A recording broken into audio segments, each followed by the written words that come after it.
What's going on, car guys and car gals? It's Lou Ramirez, the car guy. And it's Fred Lenart, subprime hero. And we are Brewing Solutions on the Car Guy Coffee Podcast, and we are excited to bring a special guest to you. Now, help us out because we got some people that are really supporting the show. You can see them all lined up on the top of your screen. Everyone from Shop Smart Autos, VinQ, M1 Data and Analytics, 321 Ignition, Fixed Ops Digital, and the team at MXS, and of course, our brothers and sisters over at the Pure Cars Incredibles that they are. We are excited for everybody that's supporting the show, but today we need your help. So, that's right.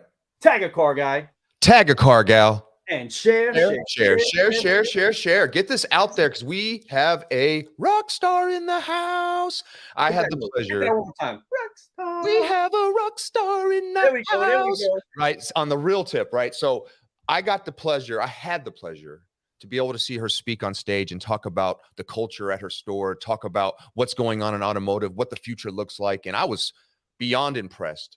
Right soon afterwards, I was like, hey, I want you on the show, right? I really want to hear more about your perspective, but really I want to hear more about your journey. So this is going to be a good one. This is going to be a great one. So again, get this out there, share, because sharing is caring, my friends. Let's go. What's up, Lou? All right, well, let's get this rocking and rolling. For those of you that have been paying attention and watching what's been brewing, we've been running all over the country, having some fun, brewing with the best. And of course, you know the deal. As we have all of these experience and we have all these great times, we take a lot of selfies. We get a lot of good stuff going with some great people, and some solutions really get to brewing. With that, we end up piling up a whole lot of people that jump into the show, and we want to make sure that we get the chance to brew with you. NADA is coming up soon. Not too long. We're going to be out there, and big things are happening there. So pay attention as we release some of the opportunities you'll get to have to jump onto the show. But if you have anybody that you want or think is brewing solutions inside of this incredible industry that we get the privilege to work in, please let us know. Hey, send us a quick message, comment on this particular show right now, and just let us know, hey, this is somebody that's brewing solutions and you need to get with them. Just like we are getting together with the one, the only Kayla Kody. Let's go. Cheers to you too, my friend. Welcome to the party. Welcome to the cafe. This is where we brew solutions. We don't percolate problems, and we have a lot of fun doing it. So excited to have you on the show. Man, the pleasure to meet you at ASOTU was amazing. I know it was a great event, folks. If you have not been to ASOTU, the Automotive State of the Union Convention, you are missing out because it's way more like intimate, right? You get together with a group of people that are very like-minded, that are like looking for ways to grow. And then there's opportunities to be able to express what you know, right? And also get something to take back with you to the stores and go out and do something better. So I love it. I'm excited to have you on the show, Kayla. Welcome. Thanks for having me, guys.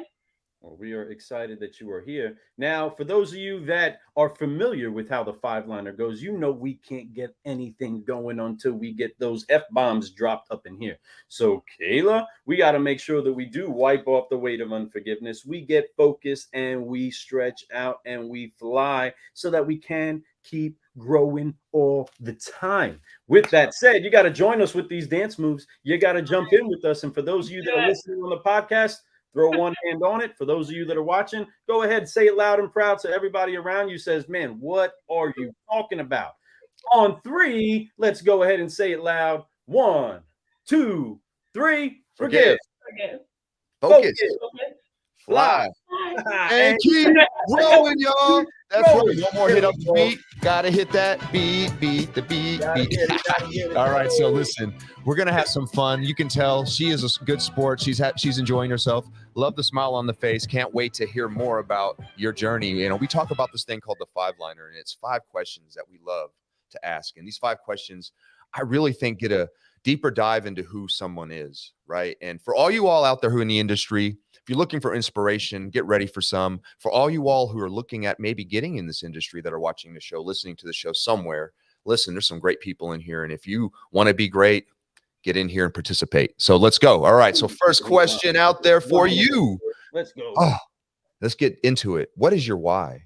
What drives you every day to wake up and just go out and conquer the day and be better than you were yesterday? Yeah, I don't know. No, I'm just kidding. I think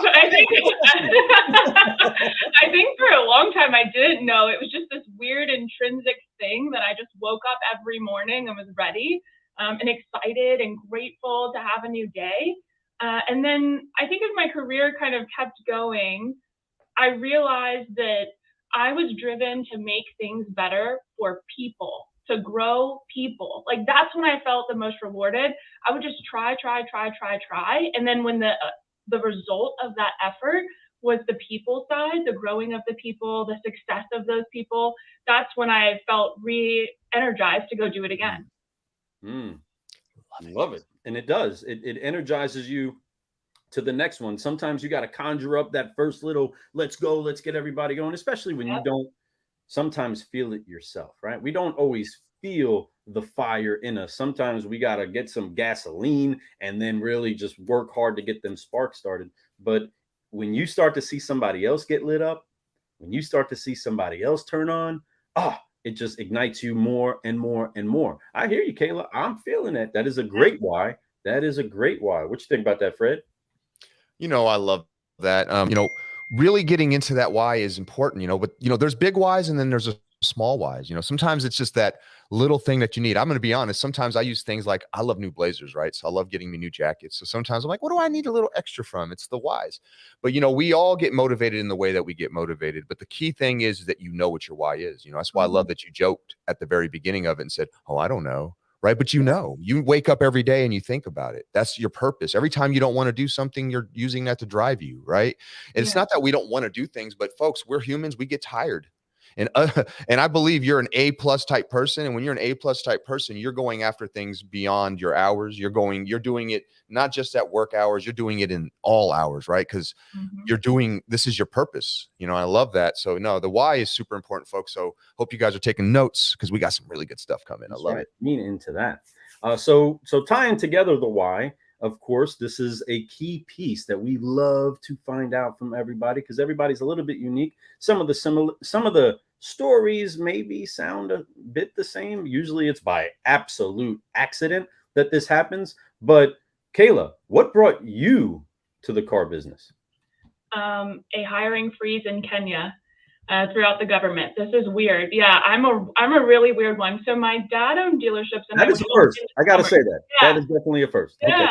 Okay. I would help in the summertime. I had no interest. I was like, oh, absolutely not. This is not for me. I was an economics major. I was supposed to go work for the World Bank in Kenya when I graduated. They had a lot of political instability there. And you would think like, oh, maybe that's how. No. When that happened, I said, where's a cool city to go live in for a little bit right after college?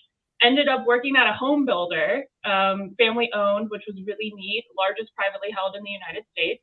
And they grew to the largest privately held in North America while I was there. And I ended up working there for a while, met a car dealer who was in the local area, started doing some consulting for him. He was like, it's exactly the same. I'm telling you, it's so similar to home building, only you don't have to build it. I was like, all right, let's see. And so I started consulting, and then my dad wanted me back. Lo and behold, he was like, oh, now that you're good, we'd love to have you come help. I said no for a little bit. Then he became my client, and now I'm here. I love the full circle, and I know it's still just the beginning for you, and there's a lot more things coming. And so blessed, you have the DNA inside you, right? But at the end of the day, you went out, you reached out, you went literally chances to be across the world on the other side of the planet and be in Kenya. I'm talking doing some big things, having some fun. You brought that knowledge, that education that you have into a different world, found out what it's like to work at a family business for someone else, right? Someone else's family, but you enjoyed that and you understand that. And it gave you probably even more gratitude for when your father was reaching out to you. You know what? This is a great opportunity to do another family opportunity, right? To be bigger and deeper into it. And then now share what I've learned from all these different things and help our business take it to the next level. I see, and I love that you are currently still the CEO of the Emporia Marketing. I love that, right? And I see that's something that you're passionate about. Obviously, marketing is something that you're gung-ho. What brought you? I got to ask that just to put a little, extra little piece to this question is, what about marketing gets you excited? What about marketing makes you want to do things? No one else is going to like this answer. Marketing is analytics. Like, I love analytics, and good marketing is all numbers. Like, yes, there are creative elements to it, but truly understanding what drives something is all based in numbers. So I always kind of felt like kind of drawn towards the creative side of marketing. I really enjoyed it, but I felt like a lot of times when I was evaluating companies for that home builder, the analytics piece was missing in a big way. Like, cool, you drove this many people, but what really happened after that? So I kind of started diving into that and figured out like, hey, these are two skill sets I have that mesh really well together. And oh, by the way, what better place in a business to learn everything? If you look at large companies, very often top management comes from marketing. You're touching in automotive, you touch service, parts, sales. You have to understand the entire process. Maybe you're helping with those processes. So once I figured that out, I was like, this is my key. Here we go. Come on. Heck yeah. And I love marketing too. Yeah. That's incredible, because there's so much to look at that's forever changing. Anybody that ever feels like they have their thumb on all of marketing is fooling themselves, because it's constantly changing. Plus, your audience is constantly changing, aging, being replaced. There's so much that's happening with it, and things tend to expire pretty quick inside of the time that we're in. Things change so fast. I mean, no matter what, you buy one piece of technology, the next moment you're on to the next one. And that's always fun for marketers, right? Man, we just poured our life into making sure that everybody knew about it, bought it, and had to have it. Now they got to have the next one, right? And then keep it going, just like building urgency on the car lot. Heck yeah, there is a lot of analyzing when it comes to marketing. Goodness, heck yeah. So with that, I'm sure that you've learned from a lot of people, right? Yeah, and one of my early mentors actually told me that marketing built the best adapters. And in automotive and real estate, there's a lack of people who are strong adapters and strong at change management. Just like you were alluding to, there's no better place than marketing to feel some quick change management and really get a lot of A/B tests out of what works and what doesn't, because it doesn't stop. It doesn't stop. And you have to be willing to not be attached to ideas. And sometimes what slows our businesses down and keeps them from succeeding is being attached to these ideas. In marketing, you might love a campaign, but if it's not working, it's not yours. Yeah, get it out of there. Let's go. Yeah. I love that, and I love that you talked about your mentors, because that really leads right into the next question, right? And I'd love to know who that mentor was, but I'm sure along the way you've had some really great mentors. Obviously your father's probably one, right? And I'm sure just seeing what he's done, and then of course the people that you've been all the way around in all these different networks that you've been able to be part of and bring different perspectives from. So along the way, who have been some of your greatest mentors? So my dad, I would say, gave me entrepreneurial spirit. Awesome. Like, I saw that and I was like, I'm going to be my own boss. There's no way someone's telling me I have to sit somewhere all day long, which, by the way, is such a fool of yourself you make, because you say, oh, I'm going to own my own business. I'm going to be able to do whatever I want. And really all you do is expand your hours to all the time, which is okay though, right? Because you love it. But I would say my dad gave me the entrepreneurial spirit. That home builder that I ended up at by happenstance, like, I was really just scanning papers when I first got there. And my boss, her name was Michelle Scott. And like I said, I thought this was like a short run. I was just there hanging out until I could go travel the world and try to work at the World Bank. Michelle Scott kind of took me and had such a keen view. She's the vice president of sales and marketing there. Had such a keen view of strategy and thought through things better than anyone I had ever listened to. And I was like, wow, I have enthusiasm, but I don't have that strategic edge yet. I'd love to build that. She made a large portion of that in me, hands down. And while I was scanning papers, I was helping the owner. His name's John Shea, and I was right outside of his office. He also saw me and was like, let's grow this person. Like, what is she doing scanning papers? And just even listening to the conversations he had, I was just a little sponge taking it all in. Those three people have shaped me, and I am forever grateful to them. Wow. That's awesome. Blessings on blessings, and that's the thing. And I love that, I love that you did start with your father and you talked about what he brought you. Legacy is a big thing in life, and mentors, that's ultimately why they love doing it. It's they get to help people, but they get to see what they've done go through them and passed on to others. That's legacy, right? That's energy, right? And that's something that people remember forever. And I think that's a blessing that you have those types of people in your life, and legacy is something that's big part of it. For you, I know legacy is going to be a big part of it. You're going to be leaving your legacy, and you're already starting to, and I love it. Right. And it's pretty awesome. You're a very confident person. I love the way that you talk about what you've done. But I really love what we're going to talk about as your future. But let's get a little bit more. What are you thinking about the mentors, Lou? I mean, one, it's awesome that you have the people to honor. Very, very ridiculously blessed to be able to be quickly able to point to Father. That is a great example and a great testament. And what we pray is more and more of what this industry moves towards is that there is the honor for Father, the honor for the children.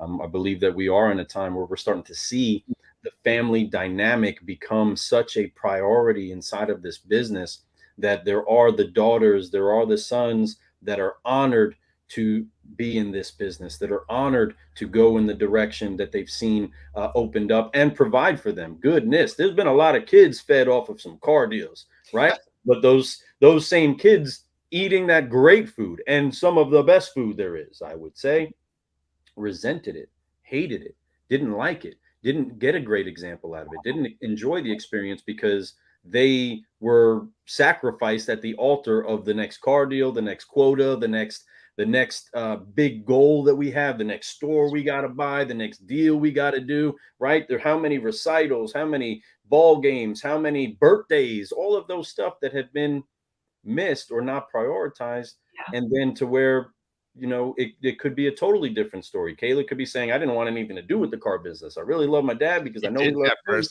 She was like, she was so anti. But it's a blessing that you're back, because what you bring from perspective, that's the thing. Like, that's why never say never is such a cool quote, right? Never know, right? When I came back, I actually consulted my dad, and I was like, listen, some of the things that you just said, Lou, you were gone all the time. Like, he was grinding, right? Like, he started this. It was not a successful dealership like this. And oh, by the way, he got it in 2008. So what a time to be alive, right? What a time. Wow. He was a general manager, stepped out and bought his first dealership at the end of 2007, and then boom. So yeah, exactly. So we didn't get to see him a lot growing up. And then I also consulted John and Michelle, my other two mentors, when I was coming back into the business. I was like, do I do this? And all of them said the same thing. Kayla, we haven't given you anything that you didn't build the way you want it. What's going to be different about this? Like, yes, you might not like the way it is, but that's not the way it always has to be. And even my dad was like, you can change this, and I'm very fortunate to have two siblings in the business with me. It doesn't have to be like this. And oh, by the way, it probably shouldn't. Otherwise, we're going to be similar to the Blockbuster tale. Come on.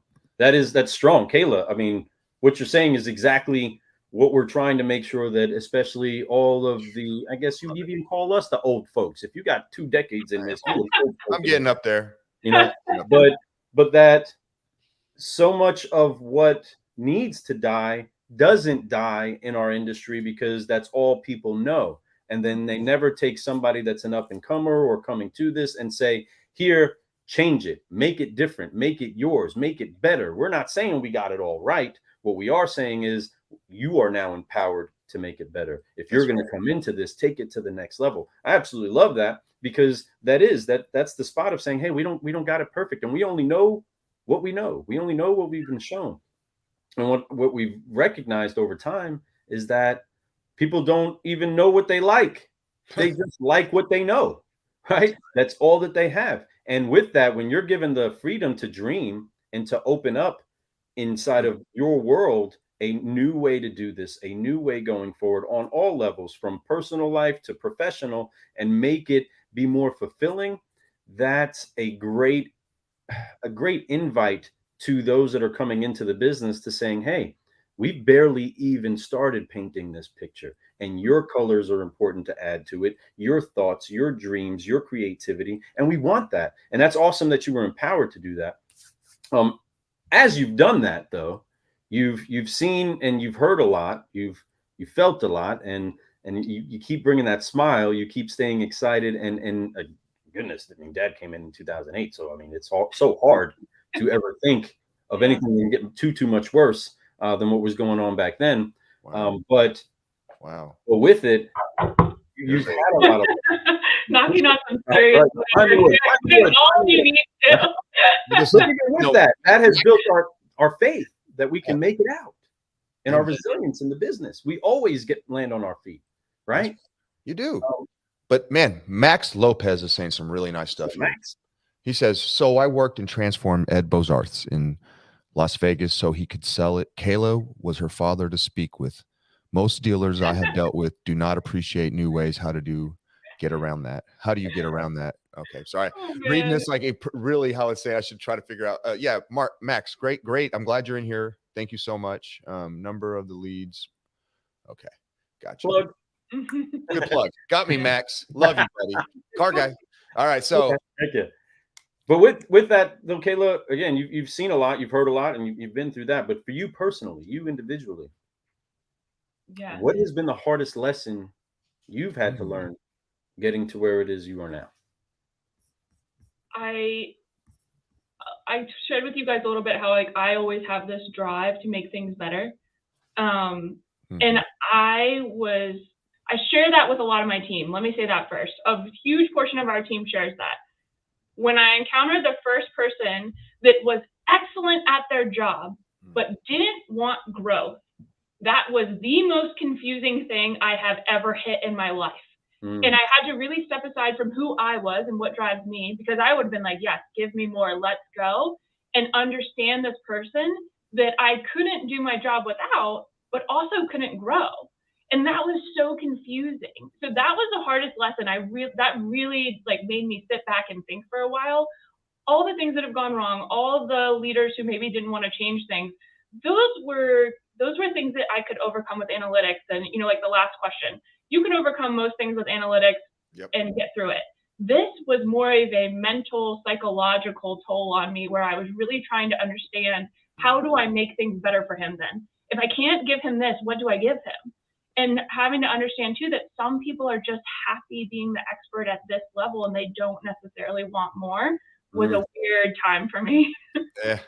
Wow.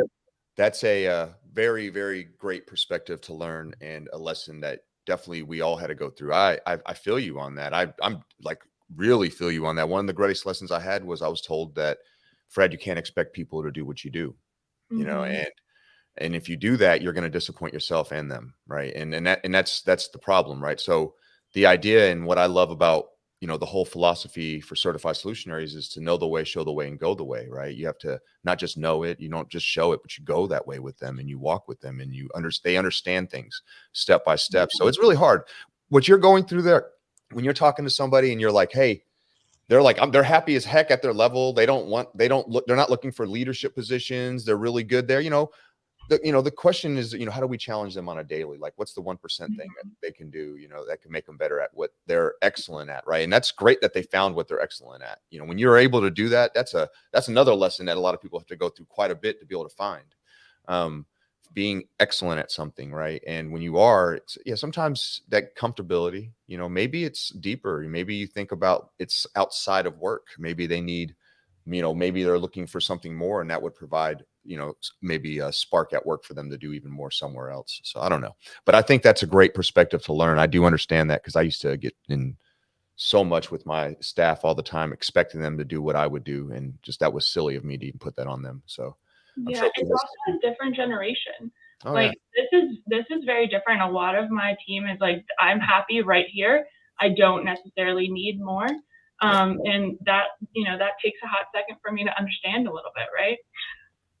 That's something that I think is for those that get into this business, to recognize the entrepreneurial spirit you have to have in order to really truly be successful. That is a shift, because a lot of people do find their way into this industry looking for a job. They're looking for a way to provide, and guess what they find? They find good income. They find money that is available for them to provide a good lifestyle for themselves. And so many people then establish themselves off of that, and it's hard to grow past it, because they haven't been challenged to the point of building a business. They don't even recognize, especially in the sales world, that Mhm. they're building a business. Even a mechanic that gets the opportunity to bring his tools, bring all of his stuff, and he's fighting for hours, fighting for jobs, right? He needs to get as many of those as possible, but he can do the same thing having his own garage, right? Building his own business, being out there doing that. And that, I think that that is a big piece that often gets, or has been, I'll say that it has gotten sucked out of the business on the side of, we were always building somebody else's name, quote unquote, right? There countless amount of dealerships. The majority of them are named after the owner in some case or another, and it's hard for a person to recognize that they are building their own business, their own brand underneath that umbrella. Much more like, I try to look at it as if that was, we are inside of a mall, and Fred is American Eagle right next to me, right? And I'm the buckle over here. You know what I mean? And this is my store, this is his store, and but we each have to do our business, but the front of the building is Kody Motors, you know what I mean? Mhm. Or Cody's Mall, you know what I mean? Inside of that, recognizing that we each can build our business within the business. I don't think that that was preached enough, and that when people did find themselves in this business, they didn't stretch past being comfortable, because that, for the most part, has been the lie we've tried to teach many people growing up, is find comfortability and stay there.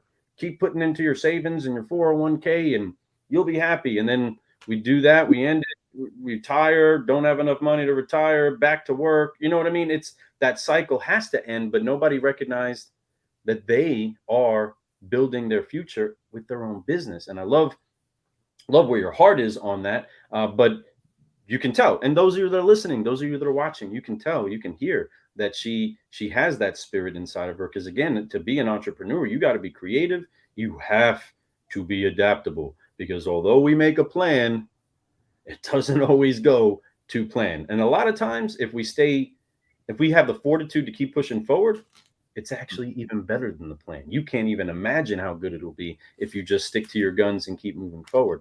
But I love what you're brewing over here. Let's see who else is commenting over here. We got Patrick O'Brien up in the house. He says it's one of the only industries where the income is uncapped for any and everyone. Yes, Into that. yes, Yeah. 100%.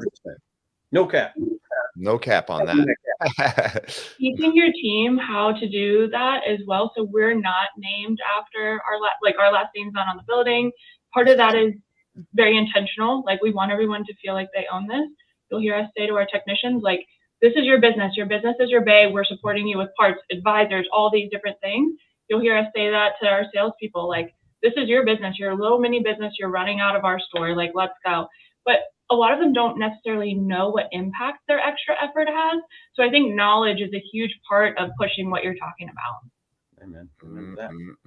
That's Word right. says, my people perish because of a lack of knowledge. Yeah. And I'm convinced that that the biggest piece of knowledge that we lack is understanding how powerful we are as creators, as dominionaires, if you will, the dominion that we have, and we have access to it, and we can do so much, we can mold so much, and not believing in ourselves, I think, is often the biggest Achilles heel that we have in knowledge, is knowing that we are capable of doing incredibly great things. We just need somebody to affirm and confirm it inside of us so many times. Like, I'm thinking this, but I never tell anybody. But then that one time you release it, be like, dude, that was good.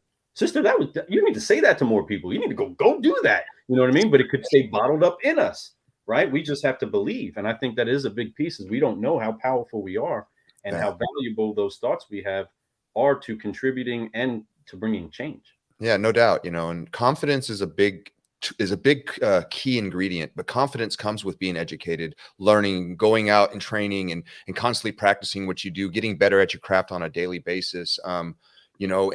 And being intentional about it. So that's where confidence comes from. So when you're a confident person, even if you don't know the answer, it doesn't faze you, because you know where to get the answer. That's why it's imperative that we become more confident. But confidence doesn't just get handed to you, my friends.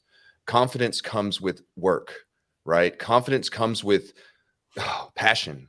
So go out and get after it. If you really love what you do, don't sit there and do what everyone else around you is doing. If you see them not doing it, that doesn't mean you shouldn't do it. What you should be doing is trying to get better. Look at yourself. Find those moments, go get inspiration. If you work with somebody like Kayla, sit down with her. She has a wealth of knowledge to be able to pour into you. She's somebody that would love to pass the legacy down and show you how to get to the next level in life. I could sense, much like Lou and I, we believe that we're really great at helping people reach the next level, whether it's a business person, whatever, whoever we touch, our family members, as fathers, as sons, as whatever we are, we believe that. So we achieve that, right? That sounds cheesy, but that's what we do. And we work on that. And that's what we do every day with our show, with our certified solutionaries. Like I said, once again, as family members, right? And friends. And we love doing that. And we know we're really good at that. And I can sense you're the same way. You love being able to help others do the same thing as an advisor, as, sitting there and looking at numbers and looking at data and knowing that where things need to really go, getting educated on how to do that. Cause that's not easy. Once again, not a lot of people can do that. Right. So that's really the key, is education, and if you really work on that yourself and you dedicate and be intentional, you can do anything. You can really do anything you want. And it's truth in this industry. There's tons of people doing it right now. And I love seeing it. And I'm glad that we have people like Kayla on here to talk about it, and I think that really gets us right into this last question that we have. And it's a really good question. I know that your journey has been, you've had different stops along that map, right? You got to see the world in a sense. And now you're here doing what you're doing in automotive. Up to this point, what has been your greatest reward? Like, what's that thing that makes you go, whew, I'm so glad I did this? I think his name is Patrick, wrote a question earlier about getting around, people who maybe aren't so interested in change. Mm-hmm. When I got here, that was very true. That was very true in the last industry I was in. It's always being able to push through and execute those changes that make it better for the team. Like, that's the greatest reward. I'm not going to point at one because it keeps coming. Yep, right. But that's the greatest reward, making the day better for the team, helping them get through all the stuff that we all just talked about, right? Uncovering their whys and helping have the infrastructure for them and pushing change where change is not welcome. I don't stop.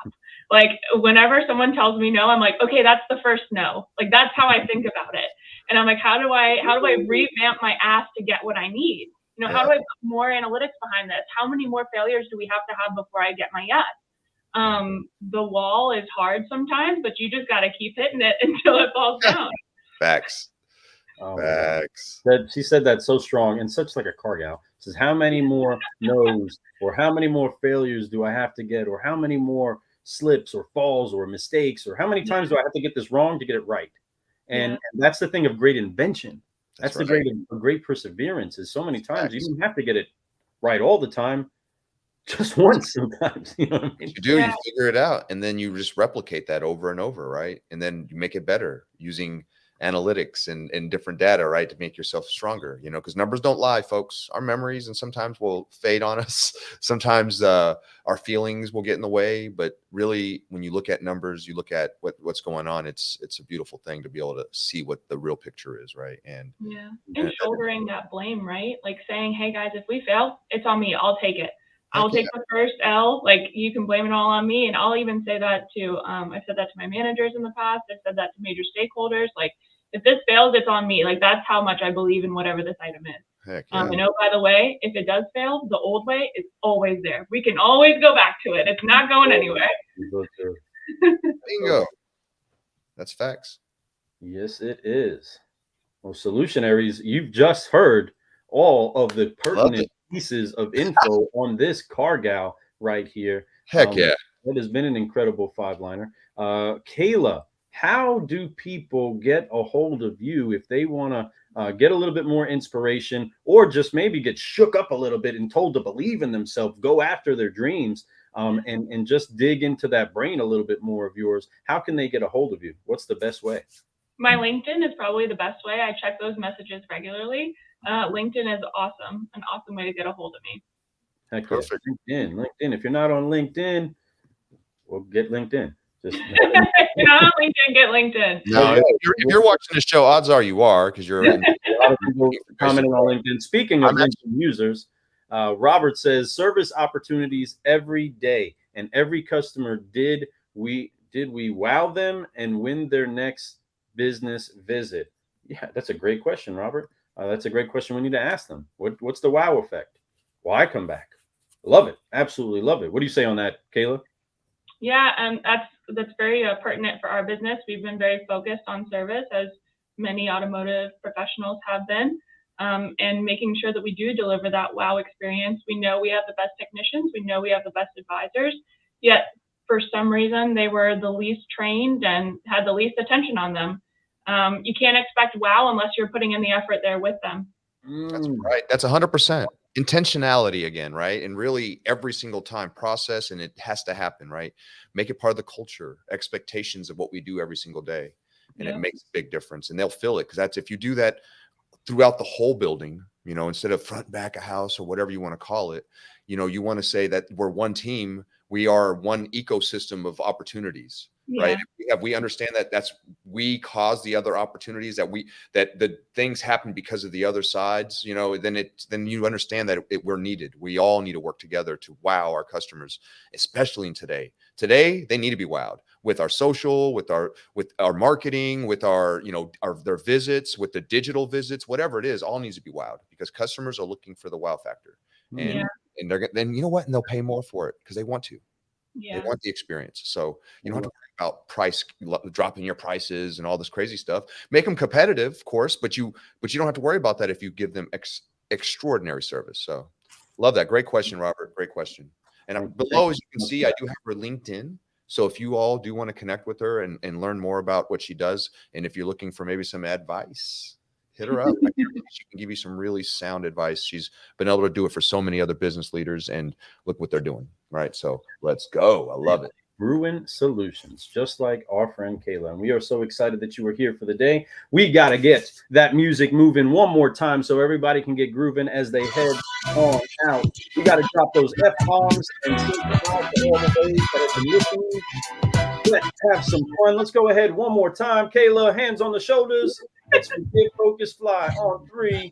1, 2, 3. Forgive. Focus, fly, and keep growing, keep growing. Thank you so much, everybody, for tuning in with us today. If you do want to get some more of the podcast or find out how to support the show, just go to carguycoffee.com. If you want to get a hold of Kayla, go to her LinkedIn and check her out. And if you want to make sure that you are staying tuned in what is brewing with us, make sure that you subscribe, make sure that you like our pages, make sure that you stay connected to what's brewing in our industry, because it's delicious and I love where it's going. So if you've enjoyed what's been inside of your cup today, make sure that you share it around. If you're catching this on the replay, make sure you reach out to Kayla. Tell her how much it has been encouraging to you. But I am thankful that each and every one of you have tuned in today. Car guys and car gals, I'm Lou Ramirez, the Car Guy. And I'm Frelin Arts, subprime hero. And you've been brewing solutions on the Car Guy Coffee podcast with the one, the only, Kayla Kody. All right, everybody. We will see you soon. Keep brewing those solutions. We're out.